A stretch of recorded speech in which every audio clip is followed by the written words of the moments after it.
জাতীয় নির্বাচনের পূর্বে গণভোট সহ ৫ দফা দাবিতে কুমিল্লা নগরীতে বিক্ষোভ মিছিল করেছে আন্দোলনরত ৮ দল। ১৪ নভেম্বর শুক্রবার বিকেল ৪টায় এই বিক্ষোভ মিছিল কর্মসূচি পালিত হয়। বিক্ষোভ মিছিলটি কুমিল্লা টাউন হল থেকে শুরু হয়ে মনোহরপুর, রাজগঞ্জ ও মোগলটুলি হয়ে কুমিল্লা কেন্দ্রীয় ঈদগাহ মোড়ে এসে শেষ হয়।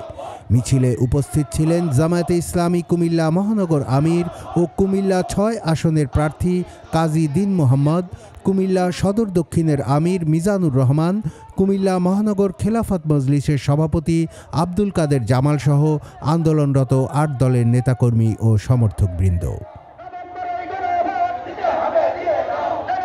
এ সময় বক্তারা জাতীয় নির্বাচনের দিন গণভোট আয়োজনে প্রধান উপদেষ্টার ঘোষণার তীব্র সমালোচনা করেন এবং অবিলম্বে তাদের দাবি মেনে নেওয়ার আহ্বান জানান। নির্বাচনের দিন কি করে গণভোট হতে পারে? যে নির্বাচনের দিন যে ঘোষিত গণভোটের ঘোষণা দিয়েছেন, ওই ঘোষণা প্রত্যাহার করে নতুন করে আপনি গণভোটের ঘোষণা দিন, তাহলে সেটাই হবে দেশের জন্য কল্যাণকর, সেটা হবে জাতির জন্য কল্যাণকর।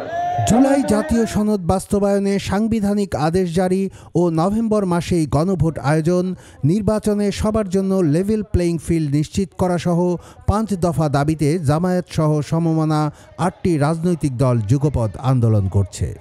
দলগুলো হলো বাংলাদেশ জামায়াতে ইসলামী, ইসলামী আন্দোলন বাংলাদেশ, বাংলাদেশ খেলাফত মজলিস ও খেলাফত মজলিস, নিজামে ইসলাম পার্টি, বাংলাদেশ খেলাফত আন্দোলন, বাংলাদেশ ডেভেলপমেন্ট পার্টি ও জাতীয় গণতান্ত্রিক পার্টি।